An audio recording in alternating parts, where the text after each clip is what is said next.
Rahmatullah, bienvenue à vous tous et vous toutes, j'espère que vous allez tous et toutes bien, Inch'Allah. Alors aujourd'hui, dans cette vidéo, je voulais parler d'un sujet euh, et faire un peu de rétrospective pour qu'on se rende compte que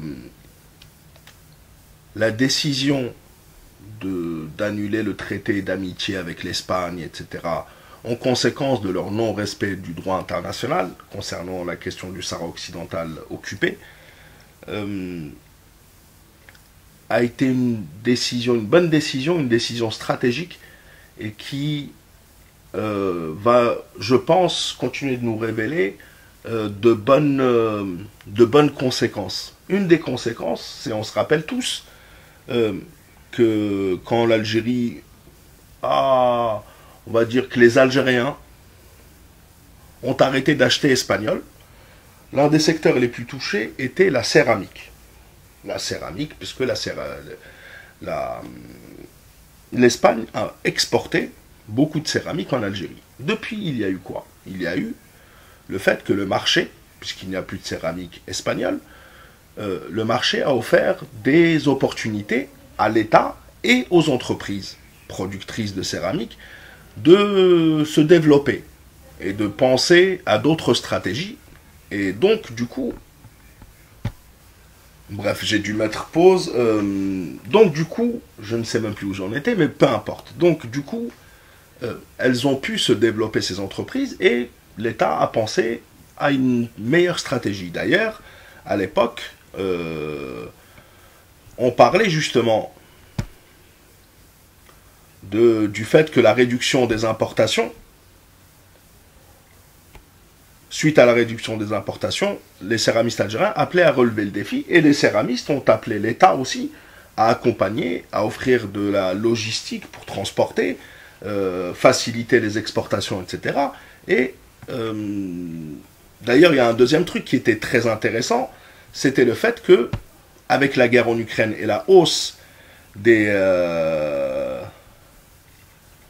prix des hydrocarbures, voilà, avec la hausse des prix du gaz, etc., puisque pour faire de la céramique, il faut de l'énergie, ça offre à l'Algérie un boulevard pour être très concurrentiel par rapport aux autres producteurs dans d'autres pays à qui ça coûterait plus cher.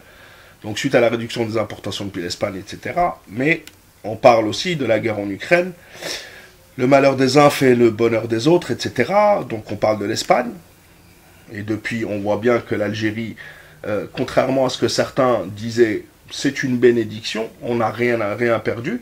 Et grâce à ça, c'est ce que je vous dis, quand on se retrouve face à un problème, on n'a plus ce produit-là importé d'avant. Qu'est-ce qu'on fait? Eh bien, on le produit. Et quand les entreprises voient que c'est un marché porteur et qu'il y a de l'avenir là-dedans, elles se lancent dans des investissements, et c'est ce qui s'est passé, puisqu'il y a eu le fait, donc la hausse des prix des hydrocarbures, etc., la guerre en Ukraine, donc la guerre en Ukraine a un effet bénéfique sur ce secteur-là aussi, et puis aussi la levée des entraves sur des 83 projets ou je ne sais quoi qui ont permis aussi d'augmenter la production, et justement dans ce cadre, aujourd'hui, on a reçu la nouvelle, Batna, exportation céramique vers le Niger et Bahreïn. Alors attendez 2 secondes, on va agrandir, parce que sinon on ne va pas pouvoir le faire. Le coup de départ de la caravane d'exportation de céramique vers Bahreïn et Niger a été donné ce mardi depuis le site de la zone d'activité de Dra Bensba, dans la commune de Tazoult, Wilayet Batna, par le ministre du Commerce et de la Promotion des Exportations, Kamel El-Rizir. Selon les explications fournies au ministre, les 2 cargaisons qui sont parties de Batna, devenues ces dernières années un pôle national de céramique, comprennent 7412 mètres carrés de ce produit. Le ministre était accompagné du wali de Batna, Mohamed Ben Malek, et des responsables de la société, etc. La décision prise par le président de la République, Abdelmadjid Tebboune, de protéger cette industrie par un encouragement et l'interdiction de l'importation. Vous voyez que ça rentre dans le cadre. Je vous l'ai dit, hein, j'aime bien parce qu'en Algérie, en général, c'est des choix stratégiques. Couper rompre le lien d'amitié avec l'Espagne a des conséquences auxquelles on a pensé avant. Et ça, j'espère que ça sera fait au maximum. Et l'accompagnement des investisseurs dans ce domaine en vue de son développement et de parvenir vers l'autosuffisance et l'exportation. Donc le travail est encore dur, etc. Donc voilà, une bonne nouvelle. En sachant que nos objectifs d'atteindre plus de 7 milliards de dollars d'exportation hors hydrocarbures, Inch'Allah, normalement, sera atteint. J'espère qu'on aura de meilleurs souvenirs, de meilleures surprises, et que le chiffre soit beaucoup dépassé, on espère.